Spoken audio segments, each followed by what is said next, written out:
ಇವಾಗ amusement park ಬಗ್ಗೆ 3 ವರ್ಷದಿಂದ ಅಂದರೆ ಎರಡನೇ ಸಾರಿ ಚೀಫ್ ಮಿನಿಸ್ಟರ್ ಆದ್ರಲ್ಲ ಕುಮಾರಸ್ವಾಮಿ ಅವರು, ಆವಾಗ ಜನತಾದಳ ಮತ್ತು ಕಾಂಗ್ರೆಸ್ ಎರಡೂ ಸೇರಿದು. ಆ ಸಂದರ್ಭದಲ್ಲಿ ಜಲಸಂಪನ್ಮೂಲ ಮಂತ್ರಿ ಆಗಿದ್ದಂಥ DK ಶಿವಕುಮಾರ್ ಅವರ ನಾಯಕತ್ವದಲ್ಲಿ ಇದನ್ನು ಮಾಡಬೇಕು ಅಂತ ಪ್ರಾರಂಭ ಮಾಡಿದ್ರು.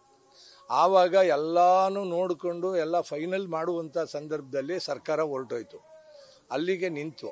ಅದಾದ ನಂತರ ಇದ್ರ ಸರ್ಕಾರ ಬಂತು, ಈ ಸರ್ಕಾರನೂ ಹೋಯ್ತು. ಈಗ ಸಿದ್ದರಾಮಯ್ಯನವ್ರ ಸರ್ಕಾರ ಬಂದ ಮೇಲೆ ಇದಕ್ಕೆ ಚಾಲನೆ ಕೊಡಬೇಕು ಅಂತ ತೀರ್ಮಾನಕ್ಕೆ ಬಂದರು. ಅದು ಏನಪ್ಪ ಅಂತಂದರೆ 2663 ಕೋಟಿ ರೂಪಾಯಿಗೆ ಒಂದು ಕ್ಯಾಬಿನೆಟ್ಟಲ್ಲಿ ತೀರ್ಮಾನ ಮಾಡಿದ್ದಾರೆ. ತೀರ್ಮಾನ ಮಾಡಿ ಇದರ ಸಾಧಕ ಬಾಧಕನ ಯಾರಿಗೂ ಹೇಳಿಲ್ಲ ಅವರು.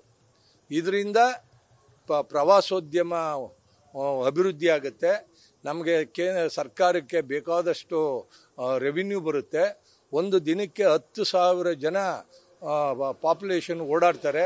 ಆದ್ದರಿಂದ ಇದನ್ನು ಮಾಡಿದ್ರೆ ನಮಗೆ ಸರ್ಕಾರಕ್ಕೆ ಅನುಕೂಲ ಆಗುತ್ತೆ ಅನ್ನೋ ದೃಷ್ಟಿಯಿಂದ ಇದನ್ನು ಮಾಡ್ತಾ ಇದ್ದೀವಿ ಅನ್ನೋದನ್ನು ಎಲ್ಲ ಮಂತ್ರಿಗಳು ಹೇಳ್ತಾವ್ರೆ, ಈಗಲೂ ಹೇಳ್ತಾ ಇದ್ದಾರೆ, ನೆನ್ನೆನೂ ಹೇಳಿದ್ದಾರೆ. ಅದಕ್ಕೆ ನಾವು ಹೇಳುವಂಥದ್ದು ಏನು ಅಂತಂದರೆ, ಇದರಿಂದ ಏನು ಅನುಕೂಲ ಇದೆ, ಅನಾನುಕೂಲ ಇದೆ, ಅದನ್ನು ಮೊದಲು ನೀವು ಪ್ರಚುರ ಪಡಿಸ್ಬೇಕು. ನೀವು ಪ್ರಚುರ ಪಡಿಸ್ದೇನೆ ನೀವು ಇದನ್ನು ಮಾಡಬಾರ್ದು ಅಂತ ಹೇಳಿ ಈಗ ಸಿದ್ದರಾಮಯ್ಯನವರು ಬಂದ ಮೇಲೆ 2 ಸಾರಿ ಅವ್ರಿಗೆ ಮನವಿಯನ್ನು ಮಾಡಿದ್ವಿ. ಅವರು 2 ಸಾರಿನೂ ಅಯ್ಯೋ ಅದರಿಂದ ಹಾಗೆ ಹೀಗೆ ಅದು ಅನುಕೂಲ ಆಗುತ್ತೆ ಅಂತ ಅನ್ನೋದು ಅಭಿಪ್ರಾಯ ಹೇಳಿದ್ರು. ಆಮೇಲೆ ಈಗ ಮೊನ್ನೆ ಮಂಡ್ಯಕ್ಕೆ ಬಂದಂಥ ಸಂದರ್ಭದಲ್ಲಿ ಒಂದು ಮೀಟಿಂಗ್ ಕರೀರಿ, ಅದೇನು ಇದೆಯೋ ಚರ್ಚೆ ಮಾಡೋಣ ಅಂತ ನಮ್ಮ ಉಸ್ತುವಾರಿ ಮಂತ್ರಿ ಚಲುವರಾಯಸ್ವಾಮಿ ಅವ್ರಿಗೆ ಹೇಳಿದ್ರು. ಆದರೆ ಅವರು ಮೀಟಿಂಗ್ ಕರೀಲಿಲ್ಲ. ಆದರೆ ಇವರು ಈ ಥರದಲ್ಲಿ ಇವರು ನಮಗೆ ಸ್ಪಂದಿಸೋದಿಲ್ಲ ಅಂತ ಅನ್ನೋದು ಗೊತ್ತಾಯಿತು. ಅದಕ್ಕೆ ನಾವು ಒಂದು ಸೈಡು ನಾವು ನ್ಯಾಯಾಲಯದಲ್ಲೂ ನಾವು ನ್ಯಾಯ ಪಡ್ಕೊಳ್ಬೇಕು ಅನ್ನೋ ದೃಷ್ಟಿಯಿಂದ ನಾವು ಪರಿಸರ ತಜ್ಞರಾದಂಥ ಯಲ್ಲಪ್ಪ ರೆಡ್ಡಿ ಅವ್ರನ್ನ ಭೇಟಿ ಮಾಡಿದ್ವಿ. ಅವರು ಪರಿಸರಕ್ಕೆ ಸಂಬಂಧಪಟ್ಟವರು ಒಂದು 3-4 ಜನ, ನಮ್ಮ ಪ್ರಗತಿಪರದವರು, ಮಂಡ್ಯದವರು ಎಲ್ಲ ಒಂದು 3-4 ಸಭೆ ಮಾಡಿ ಕೊನೆಗೆ ಒಂದು ತೀರ್ಮಾನಕ್ಕೆ ಬಂದು ನಾವು ಉಚ್ಚ ನ್ಯಾಯಾಲಯದಲ್ಲಿ ಒಂದು PIL ಅನ್ನು ಹಾಕೋಣ. ಅದನ್ನು ಹಾಕ್ದೇ ನಾವು ಇವ್ರನ್ನ ನಂಬ್ಕೊಂಡು ಕೂರಕ್ಕಾಗೋದಿಲ್ಲ. ಇದರಿಂದ ಪರಿಸರ ನಾಶ ಆಗುತ್ತೆ, ರೈತರಿಗೆ ಭಾಳ ತೊಂದರೆ ಆಗುತ್ತೆ, ಬೇಸಾಯಕ್ಕೆ ನೀರಿಲ್ಲದೆ ಇರುವಂಥ ಪರಿಸ್ಥಿತಿ. ಅಂದರೆ ಇವರೆಲ್ಲ ಹೇಳೋದೇನು ಅಂತಂದರೆ ಇದರಿಂದ ಹಣ ಬರುತ್ತೆ ಅಂತ ಅನ್ನೋದು ಒಂದು ಬಿಟ್ಟರೆ ಇಲ್ಲಿ ಅನಾನುಕೂಲಗಳನ್ನು ಯಾರಿಗೂ ಹೇಳ್ತಾ ಇಲ್ಲ. ಈಗ ನೋಡಿ, ಈಗ ಜನವರಿಯಿಂದ ಜೂನ್ ತನಕ ಈಗಾಗಲೇ 88 ಅಡಿಗೆ ಬಂದಿದೆ ನೀರು. ಈ ನೀರು ಇದನ್ನು ಕುಡಿಯೋಕ್ಕೆ ಮತ್ತು ಇವ್ರಿಗೆ 2,000 ನೀರನ್ನು ಡೈಲಿ ಕೊಡಬೇಕು ಇವರು. ಈ 2,000 ಡೈಲಿ ಕೊಟ್ಟರೆ ಇನ್ನು ಒಂದು 2 ತಿಂಗಳಲ್ಲಿ ನೀರು ಕ್ಲೋಸ್ ಆಗುತ್ತೆ. ಆದ್ದರಿಂದ ಇದು ಲಾಭದಾಯಕ, ನೀವು ಯೋಚನೆ ಮಾಡಬೇಡಿ, ರೈತರಿಗೆ ಮಾರಕ ಆಗುತ್ತೆ. ಆದ್ದರಿಂದ ಇದನ್ನು ದಯಮಾಡಿ ಇದಕ್ಕೆ ಅವಕಾಶ ಮಾಡಲೇಬೇಕು ಅಂತ ನಾವು ಹೇಳಿದಂಥ ಸಂದರ್ಭದಲ್ಲಿ ನಿನ್ನೆ ಡಬಲ್ ಬೆಂಚಲ್ಲಿ ಕೇಸ್ ಬಂತು. ಅವರು ಎಲ್ಲ 18 ಇಲಾಖೆಗೆ ನಾವು ಇದು ಮಾಡಿದ್ದೀವಿ. 18 ಇಲಾಖೆಗೂ ಅವ್ರು ಕೊಡ್ತಾರೆ, ನೋಟಿಸ್ ಕೊಡ್ತಾರೆ. ಅವರು ಆ ನೋಟಿಸನ್ನು ತಗೊಂಡು ನಂತರ ಮುಂದಿನ ಕಾರ್ಯಕ್ರಮ ರೂಪಿಸೋದಕ್ಕೆ ವ್ಯವಸ್ಥೆ ಮಾಡ್ತೀವಿ. ಅದು 9/6/2025 ಕೇಸು ಮುಂದೂಡಿದೆ.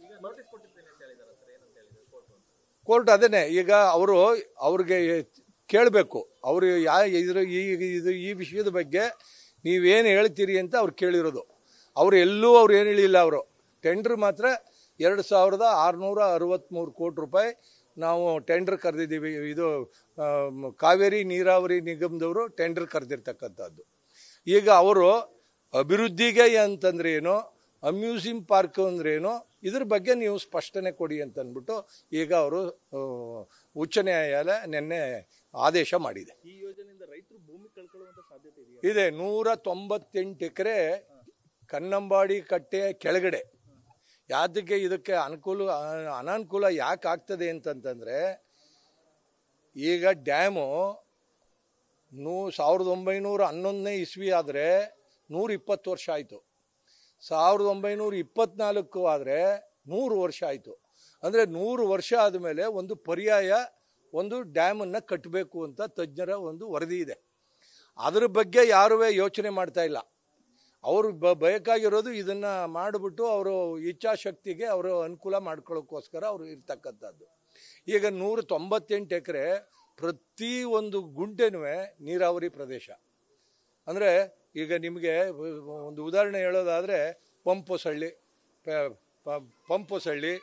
ಮತ್ತು KRS, ಬೆಳಗೊಳ ಇವೆಲ್ಲ ಆ ಇದಕ್ಕೆ ಬರುತ್ತೆ. ಮತ್ತು ಪಾಂಡವಪುರ ತಾಲೂಕಲ್ಲಿ 3 ಪಂಚಾಯಿತಿ ಬರುತ್ತೆ. ಒಂದು ಕಟ್ಟೇರಿ ಪಂಚಾಯಿತಿ ಬರುತ್ತೆ, ಒಂದು ಹರುವು ಪಂಚಾಯಿತಿ ಬರುತ್ತೆ, ಒಂದು ಹರಳುಕುಪ್ಪೆ ಪಂಚಾಯಿತಿ ಬರುತ್ತೆ. ಒಟ್ಟು 6 ಪಂಚಾಯಿತಿನಲ್ಲೂ ಪ್ರತಿ ಒಬ್ಬರದೂ ನೀರಾವರಿ ಭೂಮಿ. ಆ ನೀರಾವರಿ ಭೂಮಿ ಹಾಳಾಗಬಾರ್ದು ಅನ್ನೋದು ನಮ್ಮ ದೃಷ್ಟಿ. ಮತ್ತು ಕೃಷ್ಣರಾಜ ಒಡೆಯರ್ ಮಾಡಿರ್ತಕ್ಕಂಥದ್ದು ಬೇಸಾಯಕ್ಕೋಸ್ಕರ ಈ ಡ್ಯಾಮನ್ನು ಕಟ್ಟಿರೋದು, ರೈತರಿಗೋಸ್ಕರ ಕಟ್ಟಿರೋದು.